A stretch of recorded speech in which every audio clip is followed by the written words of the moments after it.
Don't ask, don't tell might be obsolete in the military, but that policy is still alive and well in the world of family finances. There does come a time, though, when your need to involve your family in your finances becomes very important. Certified financial planner Jim Lineweaver is here to add up the reasons why your family needs to know. Jim's with the Lineweaver Financial Group. Thanks for joining us, Jim. My pleasure. Jim, so it's my money. Why do I need to tell my kids or others about what I have and where it is? Well, this is a really touchy subject. It's not easy for people, you know, and when we're talking about communicating things to the family, you want to try to do it with those kids that are trustworthy and responsible about money. Because at some point in time down the road, they may need to step in to help you with your finances. They may need to pay bills, things along that nature. And it's usually not a situation where you want them to be blindsided or run around the house trying to figure out where your checkbook is. And we've both seen that in our businesses. You know, yeah. Somebody dies or somebody becomes incapacitated. Where do they go? What do they do? What do they have? How do they pay the bills? Nobody knows. Exactly. As a matter of fact, even in my own situation, my dad had had a heart attack and a stroke, and my mom needed to concentrate all her time on my dad. She just didn't want to deal with the bills and other things, so I took it over and was able to make sure, you know, all the bills are paid, keep them in good order until she could take that back on her own responsibility.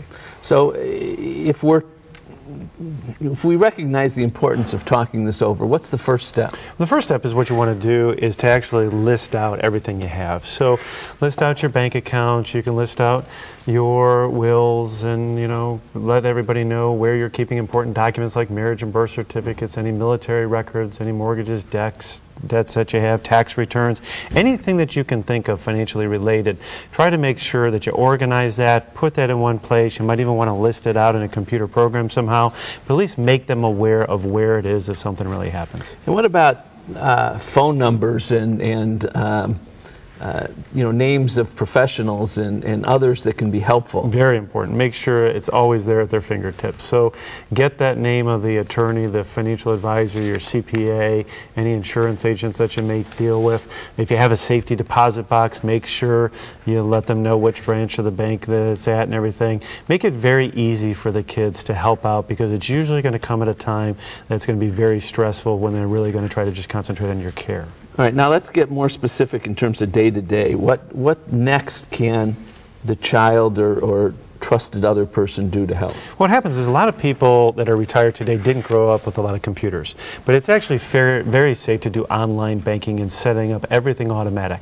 You know, Social Security checks are already coming automatically to a lot of people, but try to get any other income that you have coming in, get directly deposited to your checking account. Try to make sure that any bills you have to pay, your utilities or gas bills or anything else that you may have, insurance payments, that can be done electronically back out. It's very easy to consolidate them, and it's just done automatically. It can really give yourself ease of use as well as any kids in the future. Making it easier for a child to actually get involved. There are certain steps you have to take to authorize a child to do that, isn't there? You do. And as a matter of fact, you can make them joint on an account if you want, but sometimes there's additional liability with that if they happen to get sued. What you could also do is get a durable power of attorney, which would be a document that you can give to the bank or the institution, and that will allow that person to act on your behalf. It could be simply pension income all the way to signing checks at the bank. Now, you have done something that I haven't seen a lot of others do that makes it actually easier to get things in one place. Yeah, we take care of all this for our clients, and there's no charge. And what it is, it's right through our website. It's an online service that we have, and it literally links all their checking accounts and savings accounts and investments and retirement plans all together. And then we have a vault that has a tax return, and you can put your wills and trusts and powers of attorney all in there. So even if you're traveling and if you needed it, it'd be right there at your fingertips, 24 hours a day, 7 days a week. Great information, Jim. Thank you very much. So yes, it is your money, but when it comes to your finances, don't ask, don't tell, don't work. So don't wait. Use Jim's tips and talk to your adult children. Do it now. It'll pay off for everyone in the long run. My thanks to Jim for telling us what we can do. Learn more by calling the Lineweaver Financial Group at 1-888-313-4009 or log on to www.lineweaver.net. Next, a centennial celebration.